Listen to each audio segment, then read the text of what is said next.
نستعينه ونستغفره ونؤمن به ونتوكل عليه ونعوذ بالله من شرور أنفسنا ومن سيئات أعمالنا من يهده الله فلا مضل له ومن يضلل فلا هادي له وأشهد أن لا إله إلا الله وحده لا شريك له وأشهد أن محمدا عبده ورسوله أما بعد فإن خير الحديث كتاب الله وخير الهدي هدي محمد صلى الله عليه وسلم وشر الأمور محدثاتها وكل محدثة بدعة وكل بدعة ضلالة وكل ضلالة في النار.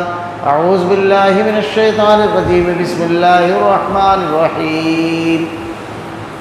قاف والقرآن المجيد بل عجبوا أن جاءهم منذر منهم فقال الكافرون هذا شيء عجيب أإذا متنا وكنا ترابا ذلك رجل بعيد قد علمنا ما تنقص الأرض منهم وعندنا كتاب حفيظ بل كذبوا بالحق لما جاءهم فهم في أمر مريج أفلم ينظروا إلى السماء فوقهم كيف بنيناها وزيناها وما لها من فروج والأرض مددناها وألقينا فيها رواسي وأنبتنا فيها من كل زوج بهيج تبصرة وذكرى لكل عبد منيب ونزلنا من السماء ماء مباركا فأنبتنا به جنات وحب الحصيد والنخل باسقات لها طلع نضيد رزقا للعباد وأحيينا به بلدة ميتا كذلك الخروج كذبت قبلهم قوم نوح وأصحاب الرس وثمود وعاد وفرعون وإخوان لوط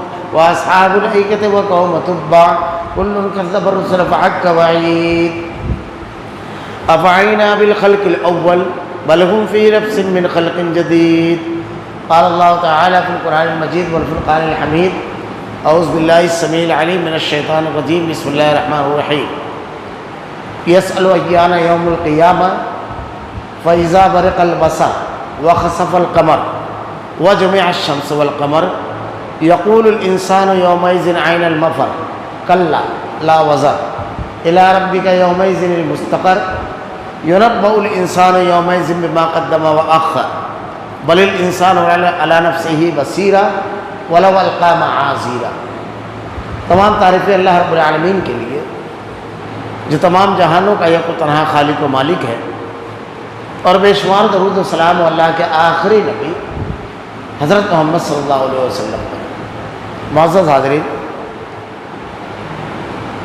خطبہ مسنونہ کے بعد سورہ قیامہ کی جو کچھ آیتوں کی میں نے تلاوت کی،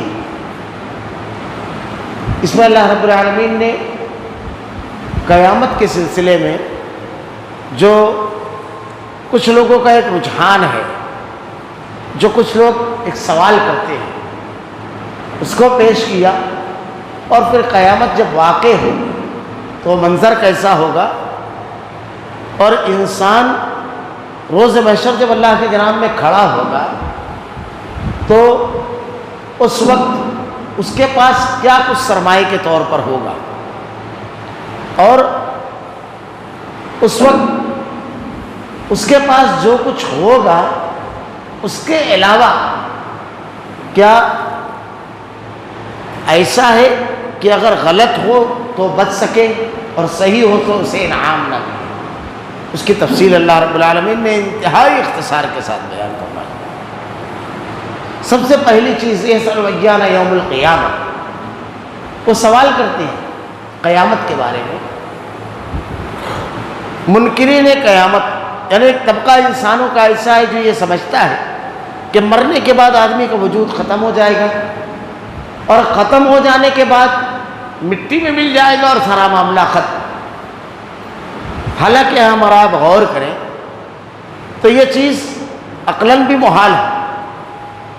اور آج کے اس دور میں جب کہ سائنس کا دور ہے، بالکل واضح طور پر یہ چیز ہے کہ کسی چیز کا فنا نہیں. مادہ جو ہے وہ ختم نہیں ہوتا ہے بلکہ اپنی شکلیں تبدیل کرتا ہے. اور دنیا کے حالات کے اوپر اگر آدمی غور کرے تو عقل سے بالکل پرے بات نظر آتی ہے کہ دنیا کے اندر ایک آدمی زندگی گزارتا ہے، مصائب اور مشکلات سے بھرپور زندگی، محرومیوں سے بھرپور زندگی، بیماریاں اور مختلف قسم کے حوادث اس کی زندگی میں ہوتے ہیں. لوگوں کی طرف سے پہنچنے والی اذیتیں، یہ سب جھیل کر کے وہ مر گیا، معاملہ ختم۔ ایک آدمی دنیا کے اندر زندگی گزارتا ہے، ظلم کرتا ہے، لوگوں کا استحصال کرتا ہے، لوگوں کو حقوق کو غصب کرتا ہے، لوگوں کو اذیت اور تکلیف دیتا ہے، اس کی پوری زندگی اسی طرح گزرتی ہے، وہ بھی مر جائے اور ختم ہو جائے معاملہ پورا کے پورا۔ ایک آدمی اپنے آپ کو گناہ سے اور برائی سے اور غلط کاموں سے روکے رکھتا ہے، اگر چونکہ اس کا اختیار، اس کی طاقت، اس کی قدرت اس کے پاس ہوتی ہے، وہ کر سکتا ہے، کیا اس کا کوئی صلہ اور انعام نہیں؟ ایک آدمی اپنی نفسانی خواہشات کو پورا کرنے کے لیے تمام اخلاقی حدود و قیود کو توڑ دے، اس کو کوئی سزا نہیں۔ عقل اور فطرت کہتی ہے کہ یہ ان نیچرل، بالکل غیر فطری بات ہے کہ دنیا کے اندر جو کچھ آدمی کر رہا ہے اس کا کوئی صلہ نہ ہو، پھر تو آدمی خیر اور اچھائی کے راستے پر نہ چلے، پھر اپنی خواہشات کو صرف پورا کرنے کے لیے، اپنی ضرورتوں کو پورا کرنے کے لیے ہر قسم کے ظلم کو روا رکھے، ہر قسم کی غلط فہمیوں کو، ہر قسم کے غلط راستوں کا انتخاب کرے، پھر انسانی سماج اور معاشرہ درندوں والا، جس کے پاس قوت و طاقت اور اختیار ہے، اس کا معاشرہ ہو جائے، مظلوموں کی ایک بڑی تعداد کھڑی ہے۔ اور ایسے بھی پر آپ غور کریں کہ جو مظالم دنیا میں آدمی کرتا ہے، ان مظالم کا حساب کیا دنیا کے قانون سے اور عدالتوں سے ہو سکتا ہے؟ ایک آدمی ہزاروں لوگوں کو، سینکڑوں لوگوں کو قتل کرتا ہے، اس کو ایک مرتبہ قتل کرنے پر کیا اس کی سزا کافی ہو جائے گی؟ ایک قتل بھی کبھی کبھی کیسا ہوتا ہے کہ آدمی یہ سمجھتا ہے کہ گھر کے ایک فرد کو اس نے قتل کیا، لیکن کبھی کبھی ایسا ہوتا ہے کہ گھر کے ایک فرد کا قتل کرنا پورے گھر کو قتل کر دینا ہوتا ہے، وہی اکیلا گھر کا کمانے والا ہوتا ہے، معصوم بچے ہوتے ہیں، بیوہ ہوتی ہے، ان کی پوری زندگی کو عبرت اور پوری زندگی کو مصیبت کی داستان بنا دیتا ہے آدمی، بڑے بڑے جرائم آدمی کر رہا ہے۔ فطرت یہ کہتی ہے کہ یہ تمام معاملات کو پیش ہونا چاہیے اور ہر کسی کو انصاف ملنا چاہیے۔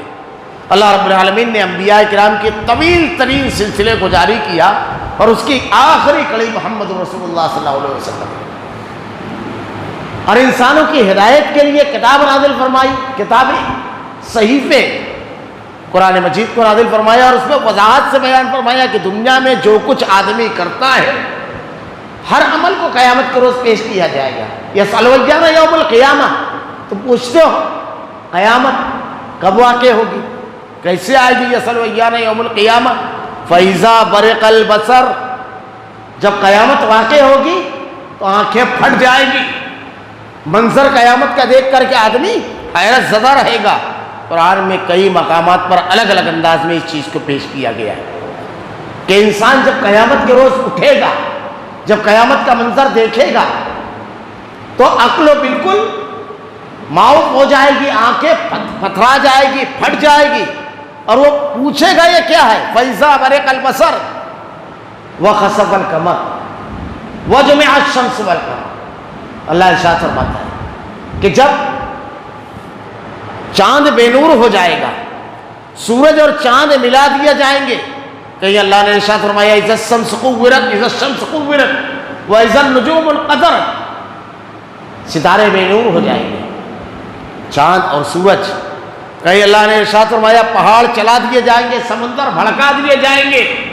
اللہ رب العالمین نے ارشاد فرمایا جب قیامت واقع ہوگی، یہاں اللہ نے ارشاد فرمایا اذا الشمس كورت، اللہ نے ارشاد فرمایا فَإِذَا بَرِقَ الْبَصَرُ وَخَسَفَ الْقَمَرُ وَجُمِعَ الشَّمْسُ وَالْقَمَرُ يَقُولُ الْإِنسَانُ يَوْمَئِذٍ أَيْنَ الْمَفَرُ۔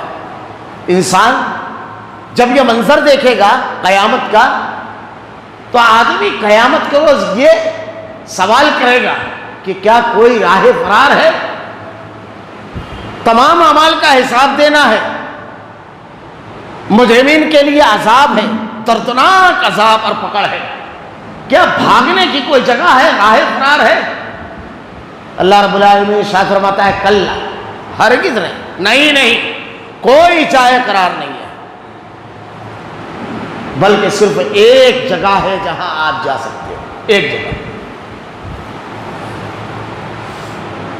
يُنَبَّأُ الْإِنسَانُ كَلَّا یسأل ایان یوم القیامہ فإذا برق البصر وخسف القمر وجمع الشمس والقمر یقول الانسان یومئذ أین المفر کلا لا وزر الی ربک یومئذ المستقر. صرف ایک جگہ ہے اللہ رب العالمین کی جناب میں حاضری، کوئی جائے قرار نہیں ہے، سب کو اللہ کی جناب میں حاضر ہونا ہے. اور اللہ رب العالمین کی جناب میں جب حاضر ہوگا آدمی تو اللہ تعالیٰ نے ارشاد فرمایا کہ اس کے بعد يُنَبَّأُ الْإِنسَانُ يَوْمَئِذٍ بِمَا قَدَّمَ وَأَخَّرَ. جو کچھ آدمی اپنے پیچھے چھوڑ آیا ہے اور جو کچھ آگے، سب کے سب وہاں آ جائے گا جو آگے لے کر کے آیا ہے. یعنی تمام کے تمام اعمال لے کر کے اللہ کے جناب میں حاصل ہوگا آدمی. يُنَبَّأُ الْإِنسَانُ يَوْمَئِذٍ بِمَا قَدَّمَ وَأَخَّرَ بَلِ الْإِنسَانُ عَلَىٰ نَفْسِهِ بَصِيرًا. اور اس دن آدمی کافی ہوگا اپنے اوپر حجت کے لیے، آدمی کافی ہوگا، آدمی کی اپنی ذات کافی ہوگی تمام چیزوں کے ثبوت کے لیے، کسی بیرونی شہادت کی ضرورت نہیں پڑے گی. اللہ رب العالمین نے قیامت کے مناظر میں یہ پیش کیا ہے کہ جب آدمی قیامت کے روز کھڑا ہوگا اللہ کے جناب میں تو ایک منظر ایسا بھی ہے کہ انسان جب اٹھے گا تو اس کے ہاتھ میں جب نامہ اعمال دیا جائے گا تو مجرمین کے الٹے ہاتھ میں نامہ اعمال دیا جائے گا اور نیکوکار لوگوں کے سیدھے ہاتھ میں نامہ اعمال. نامہ اعمال ہاتھ میں ملتے ہی آدمی فوراً سمجھ لے گا. اور یہ نامہ اعمال جو ہوگا اس کے بارے میں اللہ نے ارشاد فرمایا ما یلفظ من قول الا لدیہ رقیب عتید. ایک لفظ بھی ایسا نہیں ہے جو ہم اپنی زبان سے نکالتے ہوں اور اس کو لکھنے والا موجود نہ ہو. تمام کے تمام چیزیں آدمی کے نامہ اعمال کی اس کی اپنی رہے گی. یقول ما لهذا الکتاب لا یغادر صغیرۃ ولا کبیرہ الا احصاها ووجدوا ما عملوا حاضرا. وہ اپنے نامہ اعمال کو اپنے ہاتھوں میں دیکھنے کے بعد کہے گا یہ کیسی کتاب ہے جس میں نہ کوئی چھوٹی بات چھوڑی ہے نہ بڑی، سب باتیں اس میں لکھی ہوئی ہے، تمام کے تمام چیزیں اس میں لکھی ہوئی ہیں. ہر چیز کو وہ لکھا ہوا اپنے ہاتھ میں پائے گا، خود اس کو دکھے گا اور وہ خود اس بات کا ثبوت اور دلیل ہوگا.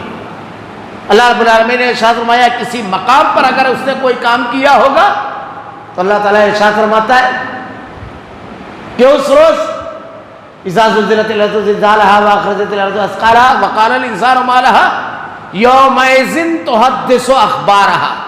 اس روز زمین اپنی خبریں بیان کرے گی. جس مقام پر اس نے جو جرم کیا ہوگا تمام چیزیں آن ریکارڈ ہوگی، سب اس کے سامنے لایا جائے گا. ایک منظر ایسا بھی ہوگا کہ آدمی یقینی طور پر جب دیکھ لے گا کہ جرائم کی لسٹ بڑی طویل ہے اور انجام بالکل صاف نظر آئے گا تو رب العالمین کے جناب میں جب کھڑا ہوگا تو بچنے کے لیے یہ کرے گا، کہے گا آج میں اپنے خلاف کسی بھی چیز کی گواہی کو، کسی چیز کو قبول نہیں کروں گا. کوئی چیز مجھ کو منظور نہیں ہے، ہر چیز سے مکر جائے گا بچنے کے لیے، راہ فرار اختیار کرنے کے لیے. اللہ رب العالمین نے ارشاد فرماتا ہے الیوم نختم علی افواہہم وتکلمنا ایدیہم وتشہد ارجلہم بما کانوا یکسبون. ہم اس کی زبان پر مہر لگا دیں گے، اس کے اپنے جسموں کے اعضاء اور جوارح، ہاتھ اور پائے یہ گواہی دیں گے کہ رب العالمین یہ جھوٹ کہہ رہا ہے، یہ کذاب ہے. ان پیروں پر چل کر کے یہ اس جرم کو کرنے گیا تھا، اس ہاتھ سے اس نے یہ گناہ کیا تھا، اس آنکھ سے اس نے یہ گناہ کیا تھا، اس دماغ سے اس نے یہ سازش کی تھی اور منصوبے بنائے تھے. اس کے اعضاء اور جوارح اس کے خلاف گواہی دیں گے. انسان کہے گا کہ میں تمہیں لوگوں کو بچانے کے لیے کہ آگ کا ہولناک عذاب جو ہے اسی جسم پر ہونے والا ہے، اسی سے بچانے کے لیے وہ کر رہا تھا. تو انسان کا اپنا وجود خود کافی رہے گا حجت کے لیے، دلیل کے لیے خود کافی رہے گا اس کا اپنا وجود. ہاتھ میں نامہ اعمال ہوگا، زبان پر کیے ہوئے، زمین پر کیے ہوئے مقامات جو ہوں گے وہ گواہ ہوں گے، اور اس کے اپنے وجود یعنی اس کے جسم کے اعضاء اور جوارح خود جرائم کی گواہی دیں گے. وہ کافی ہوگا قیامت کے روز. اللہ نے کیا ارشاد فرمایا یُنَبَّأُ الْإِنسَانُ یَوْمَئِذٍ بِمَا قَدَّمَ وَأَخَّرَ. جو کچھ اللہ رب العالمین نے ارشاد فرمایا آدمی آگے بھیجے گا، اور جو کچھ پیچھے. جو آگے بھیجنے کا معاملہ ہے آدمی کے اپنے اعمال جو لے کر کے جائے گا، وہ جو نیکیاں ہوگی، جو اچھائیاں ہوگی، جو کچھ لے کر کے جائے گا، جو گناہ اور برائی ہوگی جو لے کر جائے گا سب دیکھ لے گا. ہر آدمی کو یہ سوچنا چاہیے کہ قیامت کے لیے وہ کیا تیاری کر رہا ہے، کتنی نیکیاں لے کر جا رہا ہے، کتنے گناہ اور برائیاں لے کر جا رہا ہے۔ اللہ رب العالمین کی جناب میں جب وہ کھڑا ہو رہا ہے تو قیامت کی اس کی اپنی تیاری کتنی ہے، کیا کچھ وہ کر رہا ہے۔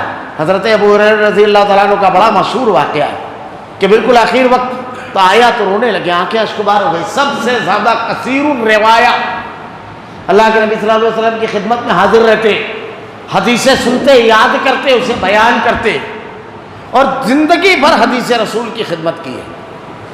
رو رہے ہیں، صحابہ کرام نے جو اطراف میں بیٹھے ہوئے تھے دریافت تو کیا کہ اس بات نے آپ کی آنکھیں اشکبار کر دی۔ ارشاد فرمایا سفر بڑا طویل ہے اور سامان سفر بہت کم ہے، اس لیے رو رہا ہوں۔ حضرت عثمان ذو النورین رضی اللہ تعالیٰ عنہ، اللہ کے نبی صلی اللہ علیہ وسلم جن کے بارے میں ایک مقام پر 6 مرتبہ جنتی ہونے کی بشارت دی، غزوہ تبوک کے موقع پر جب آپ نے تبوک کے موقع پر جب آپ نے اسلامی لشکر کے لیے جب مال دیا، اللہ کے نبی نے ارشاد فرمایا آج سے عثمان کے کسی عمل پر کوئی گرفت نہیں۔ حضرت عثمان ذو النورین رضی اللہ تعالیٰ عنہ رو رہے ہیں، آپ کی اہلیہ بستر پر، کوئی تکلیف نہیں، عمارت ہے، اللہ نے بے پناہ مال دیا ہے، انتہائی ذہین تاجر تھے۔ آپ کی اہلیہ حضرت نائلہ سوال کرتی ہے کہ امیر المومنین کس بات نے آپ کی آنکھوں کو اشکبار کر دیا، آنسو گر رہے ہیں۔ حضرت عثمان ذو النورین رضی اللہ تعالیٰ عنہ ارشاد فرماتے ہیں اللہ کے سامنے جواب دہی کے خوف میں ایک ایک باریک باریک چیز کا سوال ہوگا، جواب دینا ہوگا۔ حضرت عثمان ذو النورین رضی اللہ تعالیٰ عنہ، دیگر صحابہ اکرام کے واقعات ہمارا پڑھتے ہیں۔ اللہ کے نبی صلی اللہ علیہ وسلم کے اوپر قیامت کے سلسلے کی ایک آیت نازل ہوئی، بہتی کی روایت ہے، حضرت عائشہ صدیقہ کہتی ہے، جس میں عذاب کا تذکرہ، اور حضرت عیسیٰ علیہ السلام کا واقعہ ہے کہ اللہ تعالیٰ حضرت عیسیٰ علیہ السلام اور حضرت مریم سے یہ سوال کرنے والا ہے کہ تم نے کہا تھا کہ تمہاری عبادت کریں، وہ کہیں گے رب العالمین ہم وہ بات کیسے کہہ سکتے ہیں جس کا تو نے حکم نہیں دیا۔ اس کے بعد اللہ کی جناب میں درخواست کریں گے حضرت عیسیٰ علیہ السلام کہ اللہ یہ تیرے بندے ہیں، تیرا اختیار ہے رب العالمین، چاہے عذاب دے چاہے معاف کر۔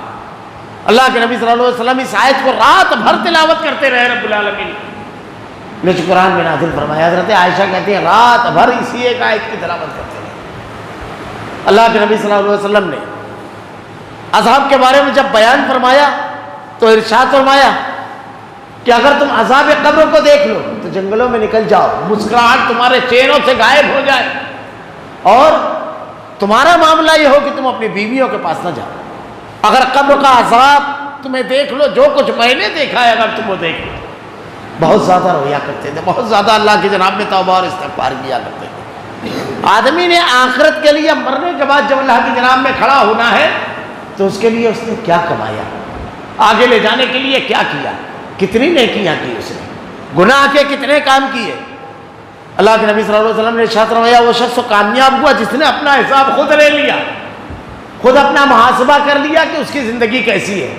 ہم اور آپ دوسروں کے لیے نہیں ہے باتیں، ہم خود اپنے آپ پر غور کریں کہ ہماری دن بھر کی مصروفیات، ہمارے کاروبار، ہماری دیگر چیزوں میں اللہ کے دین اور اللہ کی بندگی اور نیکی، اجر و ثواب کا معاملہ کتنا ہے، نمازوں کی پابندی، ذکر و اذکار، اللہ رب العالمین سے توبہ اور استغفار، نیکیوں کے کتنے کام ہیں۔ اللہ رب العالمین کی جناب میں جب ہم کھڑے ہوں گے یہ گھر، یہ کاروبار، یہ مال، یہ دولت، یہ رشتے، یہ سب کے سب یہی چھوٹ جائیں گے، کیونکہ روز محشر کچھ کام نہیں آنے والا ہے، کوئی شخص کسی کا کچھ کام نہیں آئے گا۔ اللہ نے ارشاد فرمایا وَلَا تَزِرُ وَازِرَةٌ وِزْرَ أُخْرَىٰ، کوئی کسی کا بوجھ نہیں اٹھائے گا۔ يُنَبَّأُ الْإِنسَانُ يَوْمَئِذٍ بِمَا قَدَّمَ وَأَخَّرَ، جو کچھ آدمی قیامت کے لیے تیاری کیا ہے وہ سب دیکھ لے گا۔ ہم اپنے اوقات کا صرف مشاہدہ کریں، ہم اپنے دن بھر کی مصروفیات کا صرف مشاہدہ کریں کہ صبح سو کر اٹھنے کے بعد رات تک کے آدمی کس کس کو کتنا کتنا وقت دیا اور کون کون سے امور اور کام کیا اس نے۔ وقت تو سب کو اگر دیتا ہے، حقوق ادا کرتا ہے اور شریعت کے مطابق کرتا ہے تو کامیاب ہے۔ آدمی کے پاس ہر چیز کا وقت ہے، کاروبار کے لیے، کام کرنے کے لیے وقت ہے، کھانا کھانے کے لیے وقت ہے، دوست احباب کی مجلسوں میں بیٹھنے کے لیے وقت ہے، اللہ موبائل آدمی کو دیکھنے کے لیے وقت ہے، لیکن نماز کی پابندی، اللہ کے کلام کی تلاوت، کچھ وقت تو عبادت اور نیکی کے لیے، کچھ وقت اللہ کے دین کے لیے، کسی نیک مجلس میں شریک ہونے کے لیے. ہم خود اپنے دوسروں کا نہیں، آدمی خود اپنا محاسبہ کرے. قیامت کو روز کیا لے کر جائے گا؟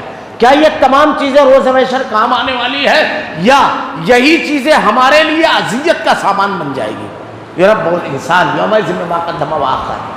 اس میں ایک چیز اور ہے کہ آدمی کے اپنے اعمال، وہ اعمال جو اس نے ایسے کیے ہیں جس کی وجہ سے لوگ گناہ میں ملوث ہوئے، جو پیچھے چھوڑ آیا. اگر اس نے کوئی برا طریقہ ایجاد کیا اور لوگ اسی کے اندر مصروف ہیں، لگے ہوئے ہیں. اب آج ہم اس کو بہت آسان سمجھتے ہیں. دوستو احباب کی مجلس بیٹھی ہوئی ہے، موبائل میں وہ سائٹیں ہم نے بتا دی جس سے آدمی گناہ کرتا ہے، گناہ میں ملوث ہے. وہ سائٹیں ہم نے بتا دی، ہم نے ایک سلسلہ شروع کر دیا.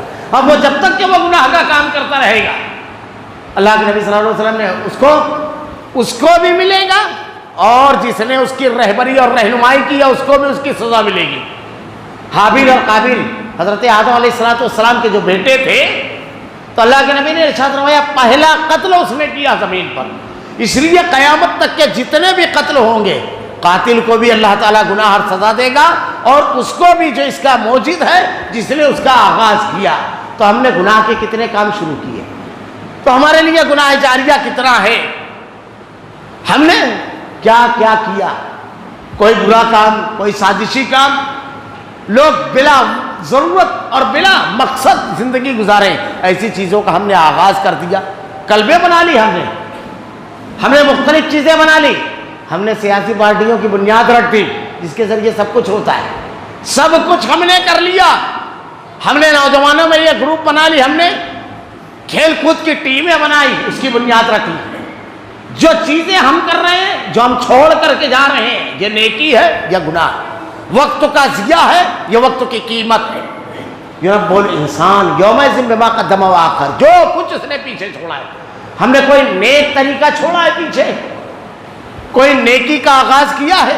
ہم نے اپنے علاقے کے اندر کوئی ایسی مجلس کا آغاز کیا جس درس قرآن ہوتا ہے، جس میں لوگ جمع ہوتے ہیں، حدیث کا درس ہوتا ہے جس میں لوگ بیٹھتے ہیں، نوجوان شریعت کے فکر سے بیٹھتے ہیں. رفائی کوئی کام ہم نے شروع کر دیا جس سے لوگوں کو صدقہ اور لوگوں کی امداد کی جاتی ہے. ایسا کوئی کام ہم نے کیا؟ کتنا مزاج ہے ہمارا؟ کیا ہم نے گھر میں ایسا کوئی کام کا آغاز کیا جس کو، جو سلسلہ ہم نے شروع کر دیا تو یہ سلسلہ اب چلتا رہے گا اور ہمارے لیے صدقہ جاریہ ہوگا؟ ہم نے اپنی اولاد کہاں رہے گی اس کی فکر کی. ہم نے یہ فکر کی کہ بڑھاپا آئے گا، جب کمزوری آئے گی تو کچھ نہ کچھ مال رہنا چاہیے. اللہ کے نبی نے ارشاد فرمایا اپنی اولاد کو محروم نہ چھوڑو، بالکل آدمی کو اس کی کوشش کرنا چاہیے، ضروری چیز ہے. حضرت سعد بن ابی وقاص رضی اللہ تعالیٰ عنہ کا آخر وقت ایسا لگا ان کو کہ شاید میری موت ہو جائے گی. اللہ کے نبی سے انہوں نے کہا کہ اللہ کے رسول مجھ کو بہت مال اور صرف ایک لڑکی ہے، تو کیا سارا مال اللہ کے راستے میں صدقہ کر دوں؟ اللہ کے نبی صلی اللہ علیہ وسلم نے ارشاد فرمایا نہیں، تم اپنے وارثین کو محروم نہ چھوڑو. ایسا نہیں ہونا چاہیے کہ آدمی دنیا سے رخصت ہونے لگا ہے اب تو یہ وصیت کر جائے کہ میرا جتنا مال ہے سب کے سب فلاں دینی کام میں لگا دیا جائے. مرنے کے بعد اپنے وارثین کو محروم نہیں چھوڑنا چاہیے. تب اللہ کے نبی صلی اللہ علیہ وسلم سے انہوں نے پوچھا آدھا؟ کہا نہیں. کہا 2/3 پھر آدھا؟ ایسے سوالات کرتے کرتے آخر میں 1/3. تو اللہ کے نبی صلی اللہ علیہ وسلم نے ارشاد فرمایا یہ بھی بہت زیادہ ہے. اسی لیے سلف کہتے ہیں کہ اگر آدمی کو صدقہ کرنا ہے تو 1/3 بھی نہیں کرنا چاہیے، کیونکہ اللہ کے نبی نے یہاں پر ایک جملہ کہا ہے یہ بھی بہت زیادہ ہے، اس لیے اس سے کم کرنا چاہیے صدقہ. اور اگر کوئی شخص ایسی وصیت کرتا ہے مرنے کے وقت کہ میرا پورا مال یا نصف مال اللہ کے راستے میں دے دیا جائے، تو اس کی وصیت پر عمل نہیں ہوگا، کیونکہ وہ خلاف شرع، صرف 1/3 پر اس کا اطلاق ہوگا. اور مال کی تقسیم سے پہلے قرض کیا جائے گی، اور وصیت یہ چیز لازمی ہے. اور وصیت کا جہاں تک معاملہ ہے تو وصیت جس کے ذمے ہے اسے ضرور بضرور کرنا چاہیے. اللہ کے نبی صلی اللہ علیہ وسلم نے ارشاد فرمایا جس کے ذمے وصیت ہے وہ ایسی 3 راتیں بھی نہ گزارے جب اس کے تکیے کے نیچے وصیت تیار نہ رہے. حضرت عبداللہ ابن عمر رضی اللہ تعالیٰ عنہ کہتے ہیں جب سے میں نے یہ روایت یہ بات سنی، کوئی رات میں نے ایسی نہیں گزاری جب میری تکیہ کے نیچے وصیت تیار نہیں تھی. بعض معاملات میں بعض امور میں ضروری ہوتا ہے جیسے آدمی کی زندگی میں اس کے بیٹے کی وفات ہو گئی تو وہ اپنے محروم اور یتیم پوتوں کے لیے ضرور کچھ نہ کچھ وصیت کر جائے. ہمارے یہاں ہر شخص تو یہ چیز جانتا ہے کہ باپ کی زندگی میں اگر بیٹے کی وفات ہو گئی تو پوتوں کو وصیت نہیں ہے, پوتے کے لیے ترکہ نہیں ہے. لیکن وصیت کس کے لیے ہے؟ جو محروم ہو رہے ہیں, جو یتیم ہو رہے ہیں, جو بے کس ہیں, انہی کے لیے ہے, یا آپ کے قریبی رشتہ دار جن کا ترکے میں حصہ نہیں ہے, کیونکہ وارث کے لیے وصیت نہیں ہے. آپ کے جو ورثہ ہیں جن کو وصیت میں, جن کو وراثت ملنے والی ہے, ان کے لیے کوئی وصیت نہیں ہے. ہم نے کسی نیک کام کے لیے وصیت کر دی ہمارے مال میں سے کہ ہمارے بعد یا ہماری زندگی میں اس مال سے یہ نیک کام شروع کیا جائے جو ایک سلسلہ چلے. حضرت عثمان ذو النورین رضی اللہ تعالیٰ عنہ نے ایک کنواں خرید کر کے مسلمانوں کے نام پر وقف کیا تھا. آج باقاعدہ اس کا ایک بورڈ ہے اور ایک وسیع وریث باغ جس میں بے شمار کھجوروں کے درخت ہیں جو ہر سال نکلتی ہے اور اللہ کے راستے میں خرچ کیا جاتا ہے. تو ہم نے پیچھے کیا چھوڑا؟ کوئی صدقہ جاریہ کے طور پر, کوئی نیکی کے طور پر, کوئی عمل یا کوئی ایسا طریقہ ہم اپنے گھر میں ہم نے ایجاد کر دیا کہ جس کو کرنے کی بنیاد پر ایک نیکی کا سلسلہ ہمارے گھر میں چل نکلا. ہمارے ایک نومسلم عزیز دوست تو بتا رہے تھے اور ان کی وفات ہو گئی, تو انہوں نے اپنے اہل خانہ کو جمع کیا, اپنی بیوی, اپنے بچے, اپنی بہو, تمام کو, اور کہا ہم لوگ ایک معاملہ یہ طے کرتے ہیں کہ غربا اور مساکین کے لیے ہم ایک دواخانہ جاری کریں گے اور ہم تمام لوگ اپنے اخراجات میں سے چھوٹا چھوٹا اماؤنٹ چاہے لیکن ہر ہفتہ, ہر 8 دن یا ہر مہینہ اپنے جیب میں سے کچھ نہ کچھ اللہ کے راستے میں نکالیں. اللہ کے راستے میں کچھ نہ کچھ ہم کو خرچ کرنا ہے. آپ کو حیرت ہوگی, میں بتاؤں کہ اللہ نے ان کے مال میں برکت دینا شروع کی. نتیجہ یہ ہوا کہ اپنے دواخانے میں ایک بڑا ڈاکٹر, اچھا ڈاکٹر رکھ کر کے تمام دوائیں میڈیکل کی استعمال کر کے وہ اکیلی فیملی چلا رہی تھی. آج 20 دواخانے چل رہے ہیں, 20 غربا اور مساکین کے لیے. ایسا کوئی سلسلہ ہم نے کسی مقام پر ایسی کوئی مجلس کا انعقاد کر دیا جو لوگوں کو دین کی تعلیم دے رہی ہے, جو لوگوں کو برائی اور گناہ سے روک رہی ہے, جو ایسا کوئی گروپ کھڑا کر لیا, جو گروپ کوئی ایک نیک کام کا آغاز کر لیا. یہ جب تک کہ یہ سلسلہ چلتا رہے گا, قیامت تک کہ اگر چلتا رہے گا, تو جب جب وہ ایک کام کریں گے اس وقت تک کہ ہم کو وہ نیکی ملتی رہے گی.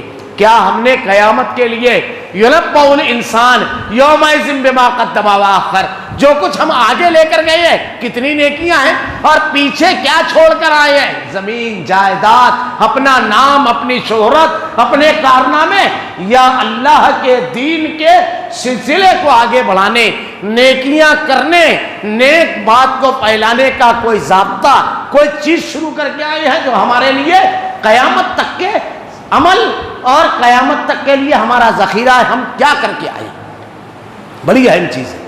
یُنَبَّأُ الْإِنسَانُ يَوْمَئِذٍ بِمَا قَدَّمَ وَأَخَّرَ, جو کچھ اس نے پیچھے چھوڑا ہے. آدمی اپنی سطح پر کر سکتا ہے, اپنی اولاد کی اس نے کیسی تربیت کی, کیا وہ نیکی کرتی ہے, کیا اس کے اندر نیک عمل کرنے کی ہم نے جذبے ڈالے, کچھ چیزیں ہم نے اصول بنا دیے کہ یہ عمل کرو. جب تک کہ وہ عمل کرتے رہیں گے, حدیث کے اندر آتا ہے 3 چیز جو ہے مرنے کے بعد آدمی کے لیے فائدہ مند ہوتی ہے.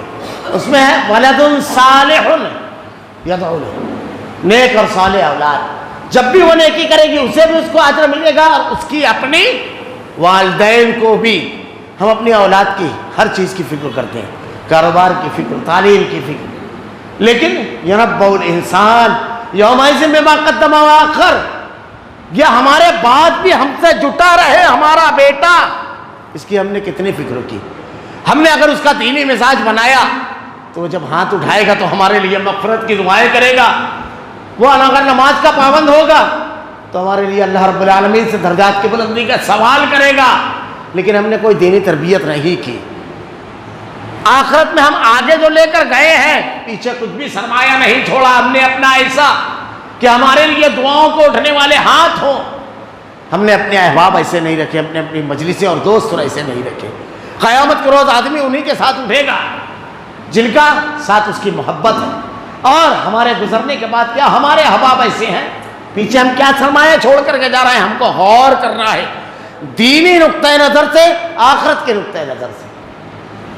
قیامت کے روز جب اللہ کی جناب میں ہم کھڑے ہوں گے تو بڑی مشہور حدیث ہے، میں اصل میں اسی پر خطبہ دینا چاہتا تھا لیکن وقت پورا ہو گیا، کہ اللہ کے نبی نے ارشاد فرمایا 5 چیزوں کا جواب دیے بنا آدمی ایک قدم آگے نہیں بڑھا سکے گا۔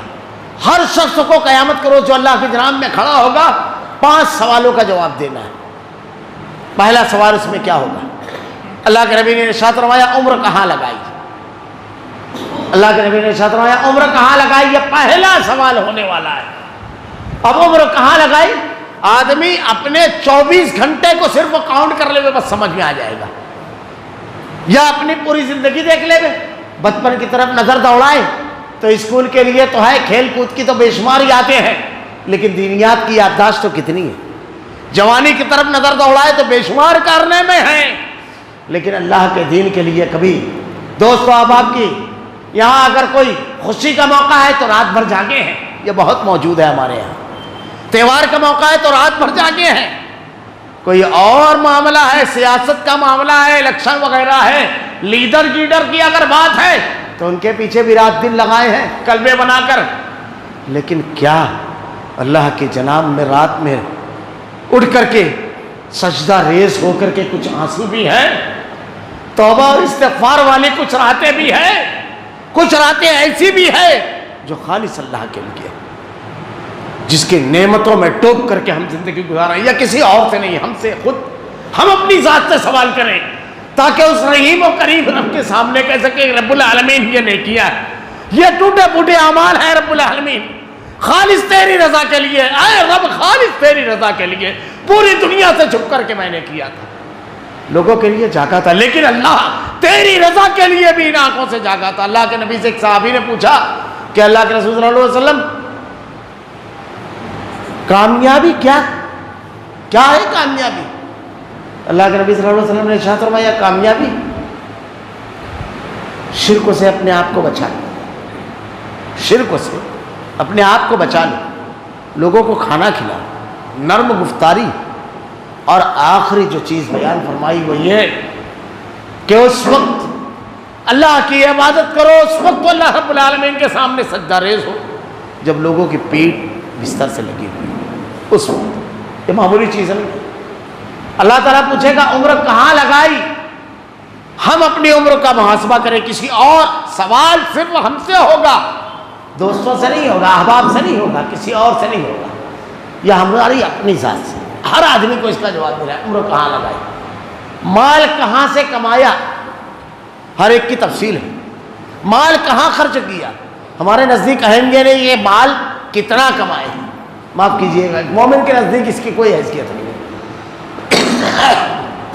پہلی چیز ہم عقیدے اور ایمان والے لوگ ہیں، ہمارا عقیدہ ہے کہ اللہ نے اس دنیا کو بنانے سے پہلے ہمارا رزق کو لکھ دیا، اسی لیے ہم جائز طریقے سے کوشش کریں گے، اس رزاق نے جو لکھا ہے اگر ہم دروازہ بند کر لیں گے تو چھت توڑ کر ہمارے گھر میں آئے گا، مگر کوئی روک نہیں سکے گا، اس لیے کبھی ہم حرام کی طرف نہیں جائیں گے۔ ایمان ہے یہ عقیدے کی بات ہے، جس کے پاس عقیدہ نہ ہو وہ مال کی طلب میں حرام حلال کی تمیز نہیں کرتا ہے، ملنا اتنا ہی ہے جتنا اس رزاق نے لکھا ہے، چاہے حرام طریقے سے حاصل کرے چاہے حلال۔ عقیدہ اگر کمزور ہوتا ہے، اس پر ایمان کمزور ہوتا ہے، تو آدمی اللہ نے تقدیر لکھی ہے، کمزور ہوتا ہے تو حرام کی طرف پڑتا ہے۔ اب اس میں غور کرے آدمی کہ آدمی مال کہاں سے کمایا۔ مسلم سماج اور معاشرے کے اندر حرام اور حلال بڑی زبردست تو بحث ہونا چاہیے، بہت زبردست، لیکن معاف کیجیے گا آج ہمارے سماج اور معاشرے کی صورتحال کیا ہے؟ حلت و حرمت کے سلسلے میں، حرام اور حرام کے حلال کے سلسلے میں، بھائی اپنے بھائی کا حق مار رہا ہے، بہن کا حق مار رہا ہے، ترکے کا جب حساب کتاب ہوتا ہے تو ایک کا معاملہ زیرو ہو جاتا ہے، ایک کا معاملہ بالکل قوت والا ہو جاتا ہے۔ اللہ کے ہاں جواب دینا ہے، مال کہاں سے کمایا۔ پارٹنرشپ کر رہا ہے آدمی تو بےایمانی کر رہا ہے، کسی سے قرض لے رہا ہے تو ڈبا دے رہا ہے، کسی سے لین دین کر رہا ہے، بالکل عام سی چیز ہے۔ جو لوگ گھوم پھر کر کے مختلف اشیاء بیچتے ہیں ان سے پوچھئے، جو کاروبار کرتے ہیں کہ پیسہ کس طرح ڈوبتا ہے، کس طرح ایک ایک پیسے کا حساب دینا ہے. مال کہاں سے آیا؟ کہے گا اس کا دبایا، اس کا غضب کیا، اس کو لے کر کے نہیں دیا. کہاں سے؟ اللہ کیا جواب دینا ہے، کہاں سے آیا؟ اور یہ نیکیاں لے کر جائیں گے جن لوگوں کا باقی ہے. ہم نے کہاں سے کمایا مال؟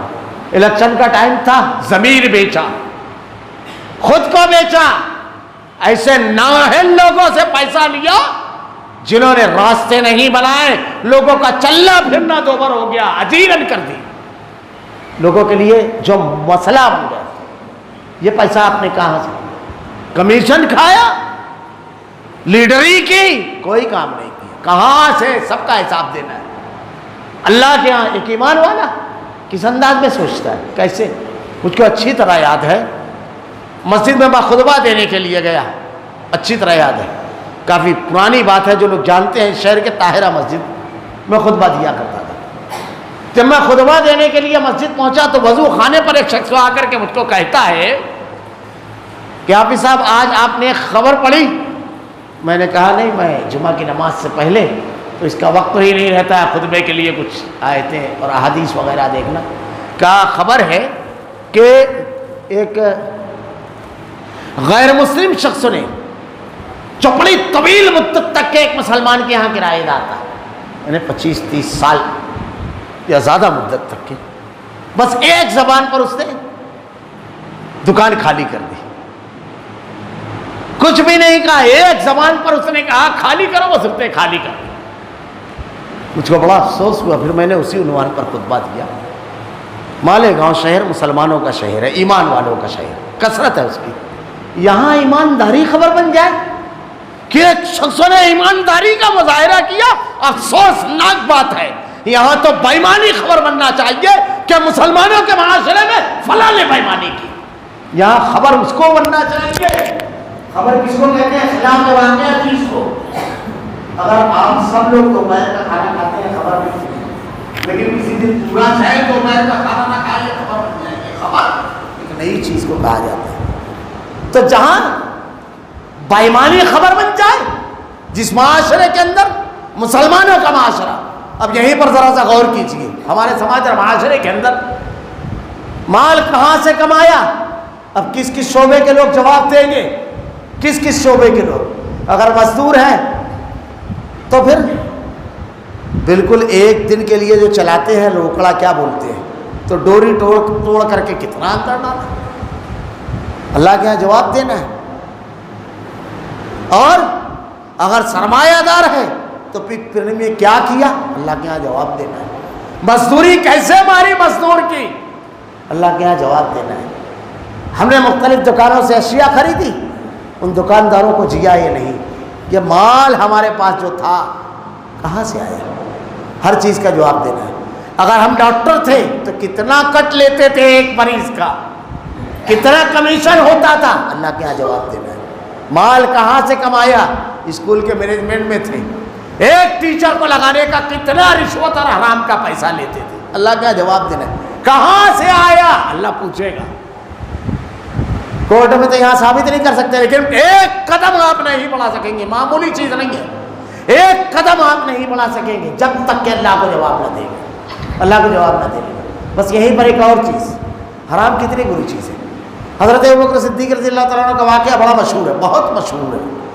ابوبکر صدیق رضی اللہ تعالیٰ عنہ کا کہ ایک مرتبہ ان کا غلام کچھ لے کر کے آیا تو کہا یہ کہاں سے لایا ہے تو؟ کھا لیجیے. کہاں سے لایا ہے؟ کہا کہ زمانہ جاہلیت میں ایک کام کرتا تھا، لوگوں کا ہاتھ دیکھتا تھا. اب یہ ہاتھ وغیرہ دیکھنا اور یہ سب اندازے والی چیزیں ہوتی ہیں. لوگوں کو ذہانت جس کے اندر ہوتی ہے وہ بیوقوف بنا لیتا ہے. جیسے جھاڑ پھونک والے، اگر آپ ان کے پاس جاؤ گے، پست و قد ہے، کالا رنگ ہے، تھوڑی سی موٹی ہے، اب آپ کے خاندان میں ایک مل ہی جائے گی. ایک حلیہ وہ کچھ بتا دے گا، آپ اپنے رشتے بگاڑتے رہو. وہ قصاب آپ کا پیسہ لے کر چلا گیا. تو ایسے ہی جھاڑ پھونک یہ ان لوگوں کا رہتا ہے معاملہ. تو کہا بتایا وہ پیسہ دیا نہیں تھا، اس نے دیا تو اسی کا یہ لے کر کے آیا. آپ نے حلق میں ہاتھ ڈالا اور جتنا ممکن تھا باہر نکال دیا. اللہ کے نبی صلی اللہ علیہ وسلم ایک مرتبہ صدقے کی کھجور آئی زکوٰۃ کی. حضرت حسین رضی اللہ تعالیٰ نے ایک کھجور اٹھا کر کے منہ میں ڈال لی، آپ نے انگلی اندر ڈالی اور نکال دی اور کہا آل رسول کے لیے یہ درست نہیں ہے۔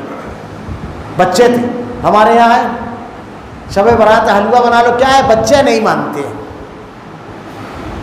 آپ کو ماننا ہے، بچے کو نہیں، ذمہ دار آپ ہیں بچے کے، آپ نہیں مان رہے ہیں۔ آپ بچپن سے یہ مزاج بنائیں کہ ہمارے گھر میں غلط نہیں ہوتا ہے، یہ مزاج آپ بچپن سے دیں اس کو۔ اللہ کے نبی بچپن سے تربیت کرے تو مال کہاں سے کمایا؟ ہمارے یہاں لیڈر لوگ کہتے ہیں نا سیاست اور مذہب الگ الگ ہے، اللہ کے یہاں ان کو جواب دینا پڑے گا، یہ سب اللہ تعالیٰ ان سے پوچھے گا، سوال کرے گا۔ زندگی کے کسی شعبے سے، میں خاص شعبے کو کوئی ٹارگٹ نہیں، ہر شعبے سے متعلق افراد ہیں، ہمیں یہ جواب دینا ہے ہم نے کہاں سے حاصل کیا مال۔ اگر ہم نے جائز طریقے سے حاصل کیا فبیا، بہت اچھی چیز ہے۔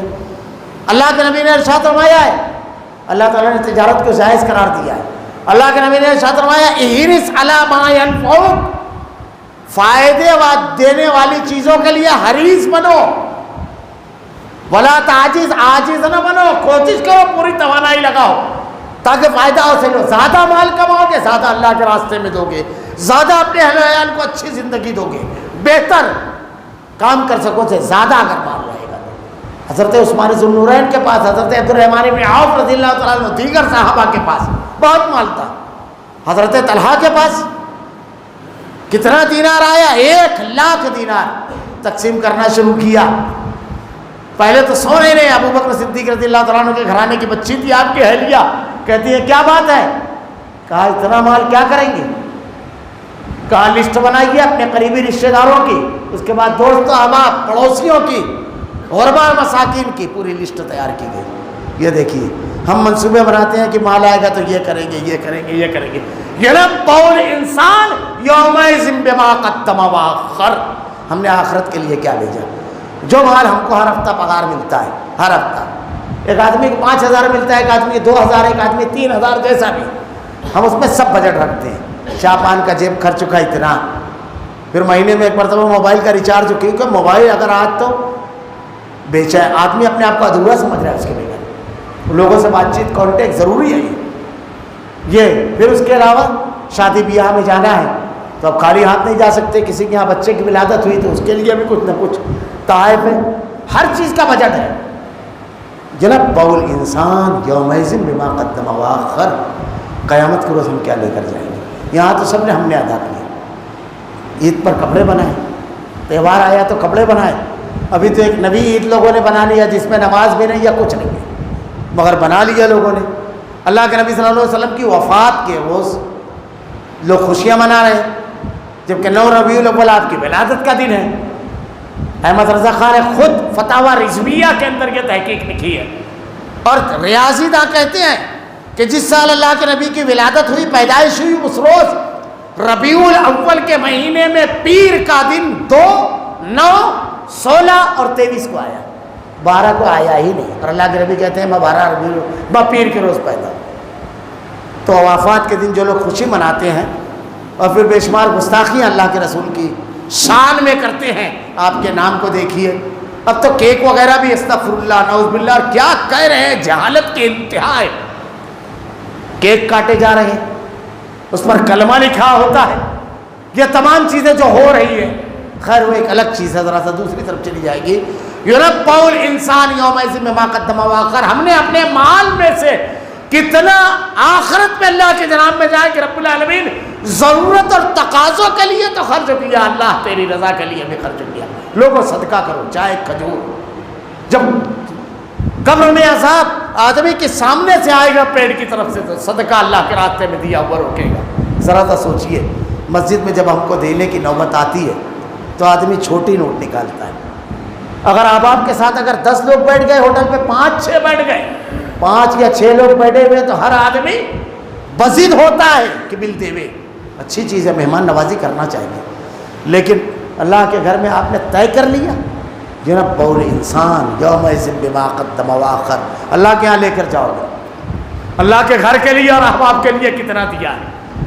اللہ ہم کو توفیق دے دے، اللہ کے دین کے لیے، کوئی غریب کے لیے، کوئی مستحق کے لیے ہم نے کتنا، کیا ہمارے بجٹ میں صدقے کا ایک اماؤنٹ ہے کہ ہر ہفتہ ہم کو اتنا صدقہ کرنا ہے؟ ایک اماؤنٹ ہم بنائے ہیں کیا؟ 10 روپیہ 20 روپیہ 50 روپیہ ایک اماؤنٹ ہے، اور پھر کبھی خوشی کا موقع ہو تو پھر مزاج اسی کے مطابق ہو۔ اللہ کے نبی صلی اللہ علیہ وسلم رمضان المبارک کے مہینے میں اتنا زیادہ صدقہ کرتے، یعنی آپ کا ہاتھ اتنا دراز ہوتا کہ آپ کو ختم کا خوف ہی نہیں ہوتا، بہت زیادہ۔ اللہ کے نبی صلی اللہ علیہ وسلم، اللہ تعالیٰ ہم سے پوچھے گا ہمارے مال کے بارے میں، مال کہاں سے کمایا، پہلا سوال ہوگا۔ تو خیر میں یہاں سے چل رہا تھا، مال کہاں سے کمایا؟ ہم نے حلال طریقے سے اگر کمایا تو ہم کو جواب دینا ہے، اور اگر ناجائز طریقے سے تو اللہ رب العالمین کے ہاں جواب دینا ہے۔ آج آدمی گھر بناتا ہے، بازو والے کی زمین میں 1 انچ 2 انچ گھس جاتا ہے، 1 بالش تو گھس جاتا ہے۔ اکثر ہمارے یہاں مقدمات آتے ہیں تو کیا معاملہ معلوم پڑتا ہے، کیا معاملہ پتہ چلا، غلطی سے آپ کم پر کیوں نہیں بنا لیتے؟ ہمیشہ غلطی سے آپ پڑوسی ہی کی طرف کیوں جاتے ہیں، زیادتی ہی کیوں کرتے ہیں؟ اللہ تعالیٰ پوچھے گا مال کہاں سے کمایا۔ ایک اور چیز ہمارے سماج اور معاشرے میں بہت زیادہ چل رہی ہے، بہت زیادہ کثرت کے ساتھ، اور اس کی وجہ سے نہ جانے کتنے ہی نوجوان جو اچھا کماتے تھے دماغی اعتبار سے ڈپریشن کی طرف جا رہے ہیں، اور بالکل ذہنی مریض، پست حوصلہ ختم ہو گئے۔ سود کی لعنت ہمارے سماج اور معاشرے میں بہت تیزی کے ساتھ جاری ہے۔ مجھے ابھی اس ہفتے میں ایک شخص نے بتایا، حافظ صاحب نیا پورے کے علاقے کا بتاتا ہے، یہاں سودخوروں کی قطار بیٹھی ہوتی ہے، آپ کو اگر ضرورت ہے 2 لاکھ 5 لاکھ کی فوراً دے دیں گے، لیکن ہر مہینہ آپ کو ہر ہفتہ اتنا روپیہ اوپر دینا ہے۔ نتیجہ یہ ہے کہ ان کا پیسہ باقی رہتا ہے اور اس سے زیادہ وصول کر چکے ہوتے ہیں۔ یہ ہمارے معاشرے کے اندر چل رہا ہے۔ مال کہاں سے کمایا؟ اب آدمی کمانے کے لیے کسی کی ادائیگی کے لیے لے لیتا ہے۔ سودی نظام کتنی بری چیز ہے۔ اگر قرآن و حدیث آپ پڑھیں، سب سے بدترین گناہ شرک کے بعد اگر کسی کو کہا گیا ہے تو سود کو۔ اللہ تعالیٰ قرآن میں کہتا ہے فَآذَنُوا بِحَرْبٍ مِّنَ اللَّهِ وَرَسُولِهِ، ہی سودخور اللہ اور اس کے رسول سے جنگ کرتا ہے، معمولی چیز نہیں ہے۔ اللہ اور اس کے رسول سے جنگ کرتا ہے سودخور۔ ایک اور بہت بری لعنت جو ہمارے سماج اور معاشرے کے اندر ہے، جس پر عموماً گھر کے لوگ توجہ نہیں کرتے۔ خواتین کو جب پیسے کی ضرورت ہوتی ہے شوہر کو، وہ سونا لے کر جا کر کے گروی رکھ دیتے ہیں، زیورات، اور اس پر وہ سونار ہر مہینہ سود چلاتا رہتا ہے۔ آپ کا 20,000 کا سونا 12,000 میں گروی رکھے گا، 10,000 میں، اور پھر وہ سود چلا کر کے 20,000 تک کے لے کے چلا جاتا ہے۔ کبھی کبھی تو ایسا ہوتا ہے کہ پورا اسی میں چلا جاتا ہے۔ عجیب سی حالت ہے، جب آپ کے پاس سونا موجود ہے اور آپ کو ضرورت ہے تو اسے فروخت تو کر دیجیے، اور اگر کچھ پیسے کی ضرورت ہے، 50,000 کا سونا اور 10,000 کی ضرورت ہے تو 40 کا وہی خرید لیجیے بازار میں، تاکہ باقی کا پیسہ محفوظ ہے، لیکن کم سے کم وہ پیسہ جو آپ سود کی شکل میں دے رہے ہیں اس سے بچ گئے۔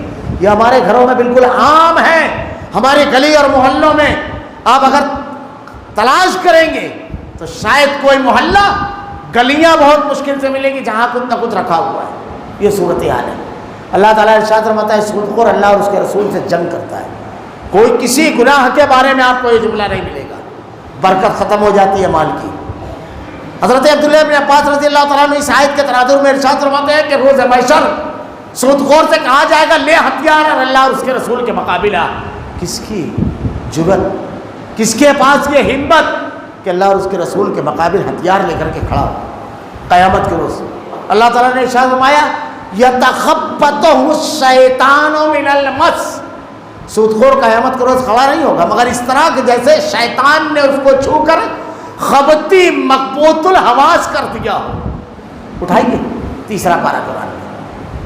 حضرت امام مالک رحمۃ اللہ علیہ کا واقعہ بڑا مشہور ہے۔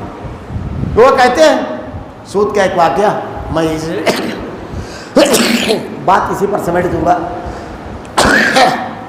وقت تو کافی ہو چکا ہے، کہ اللہ کے نبی کی حدیث پہلے سن لیجیے کہ اللہ کے رسول نے ارشاد فرمایا سود کا لینے والا، اس کا دینے والا، اس کا لکھنا، اس کا گواہ، سب یکساں مجرم ہے۔ سب، اگر کوئی گواہی بھی دیتا ہے، ضمانت بھی دیتا ہے تو وہ بھی اتنا ہی بڑا مجرم ہے۔ سود سے بچنا چاہیے، جہاں تک ہو سکے پوری قوت لگائے۔ مگر سود، یہ ہمارے یہاں جو گاڑیاں اور یہ ہمارے یہاں جو مختلف کمپنیاں آ رہی ہیں وہ کہتی ہے 0%، 0% نہیں ہوتا ہے. آپ 1 مہینہ اگر ٹیپ کرو گے سروس چارجوں کے نام پر وہ انٹرسٹ دیتا ہے. یہ 0% نہیں ہوتا ہے. سود سے بچنا بہت ضروری چیز ہے. امام مالک رحمۃ اللہ علیہ کے پاس ایک مرتبہ ایک آدمی آیا اور کہنے لگا کل عجیب و غریب معاملہ ہوا. میں نے رات میں ایک شخص کو دیکھا, بارش ہوئی تھی اور بارش کی وجہ سے ایک جگہ پانی جمع ہوا تھا. تو ایک آدمی نشے میں دھت تھا اور اس پانی میں جو چاند نظر آ رہا تھا اس پر چڑھنے کی کوشش کر رہا تھا. پانی میں جو چاند کا عکس نظر آ رہا تھا, نشے میں اس کو ہوش تھا نہیں, تو وہ چاند پر چڑھنے کی کوشش کر رہا تھا. تو میری طبیعت مکدر ہو گئی اور میں نے کہا اس سے بھی بری چیز اگر آدمی کے پیٹ میں جائے, اس سے بھی بری چیز, تو میں اپنی بیوی کے چھوڑ دوں, طلاق دے دوں, طلاق. اب پریشان ہوا کہ یہ کون سا جملہ میری زبان سے نکل گیا. ایک شرابی کی حرکت اور میں اپنی بیوی کو بیچ میں کھینچ لایا. پریشان ہو کر کے امام مالک رحمۃ اللہ علیہ کے پاس گیا. امام مالک رحمۃ اللہ علیہ بڑے ذی علم و شخصیت تھے. آپ کے پاس جب کوئی سوال کرنے کے لیے آتا تھا تو مشہور واقعہ ہے کہ ایک مرتبہ ایک ڈیلیگیشن آیا, آپ نے صرف 1/3 مسائل کے جواب دیے اور 2/3 مسائل کے بارے میں کہا لا ادری, میں نہیں جانتا. تو انہوں نے کہا اتنے بڑے امام دارالہجرہ ان کو کہا جاتا تھا, اور آپ نے 2/3 مسائل کے جواب نہیں دیے. کہا لوگوں لا ادری کہنا سیکھو, میں نہیں جانتا. یہ جاننا بہت ضروری ہے, یہ علم ہے. ہمارے یہاں تو جوہلا خطاب کر رہے ہیں اور عقیدے کو تباہ کر رہے ہیں. جوہلا وقت تو نہیں ہے ورنہ میں بتاتا. ابھی تو ٹی وی اور موبائل وغیرہ کا زمانہ ہے, تو جو نہ قرآن جانتے ہیں نہ حدیث, رافضیوں کے بنائے ہوئے واقعات پڑھ دیے جھوٹے قذاب لوگوں کے, اور اس کو بیان کر کے لوگوں کے عقیدے اور دین پر حملہ کر رہے ہیں. چاہے خیر اسی موقع پر انشاءاللہ. تو امام مالک رحمۃ اللہ علیہ نے کہا تم کل آنا, میں کل جواب دوں گا. دوسرے روز وہ شخص گیا, آپ نے کہا میں تمہارا جواب نہیں پا سکا, تم کل آؤ. تیسرے روز گیا, 3 روز لوٹایا آپ نے. چوتھے روز کہا میں تمہارا جواب پا گیا. تمہاری بیوی جو ہے اس کو کچھ نہیں. تو کہا کہ میں نے بہت غور و فکر کیا کہ شراب سے بری کیا چیز ہے جو انسان کے پیٹ میں جاتی ہے. جب قرآن کی اس آیت پر اللہ تعالیٰ نے نظر جمائی, یہاں جب نظر گئی فَأَذَنُوا بِحَرْبٍ مِّنَ اللَّهِ وَرَسُولِهِ, تو سود کا پیسہ اس سے زیادہ ہوا ہے. اس لیے تمہاری بیوی کو کچھ نہیں. انتہائی بدترین گناہ. پہلا سوال اللہ کرے گا پیسہ کہاں سے کمایا. ہم سماج اور معاشرے میں کسی بھی سطح پر رہے, ہماری جیب میں آنے والا پیسہ, ہمارے اکاؤنٹ میں آنے والا پیسہ, ہمارے کباڑ اور ہمارے بیلنس کے مقامات پر رکھا جانے والا پیسہ کس ذریعے سے آیا ہے, کہیں غیر شرعی طریقے سے تو نہیں آیا ہے. اس سوال کا جواب اللہ رب العالمین کی جناب میں ہم کو دینا ہے. اللہ رب العالمین سے دعا ہے کہ رب العالمین قیامت کو جب تیری جناب میں کھڑے ہو رب العالمین, مجرم کی حیثیت سے نہ کھڑے ہو, گنہگار کی حیثیت سے نہ کھڑے ہو رب العالمین. رب العالمین وہ نیکیاں جو تجھ کو راضی کرنے والی ہے رب العالمین, ان نیکیوں کو توفیق دے تاکہ وہ نیکیاں لے کر تیری جناب میں کھڑے ہوں. اللہ قیامت کی رسوائی سے, قیامت کے روز تیرے رحم کی محرومی سے محفوظ رکھ رب العالمین, عذاب جہنم سے محفوظ رکھ, تیرے غضب سے محفوظ رکھ رب العالمین, تیرا رحم عطا فرما رب العالمین. الہ العالمین ہمارا خاتمہ ایمان پر فرما. ربنا لا تزغ قلوبنا بعد إذ هديتنا وهب لنا من لدنك رحمة إنك أنت الوهاب. بارك الله لنا ولكم في القرآن المجيد ونفعنا وإياكم بالآيات والذكر الحكيم. إنه تعالى جواد كريم.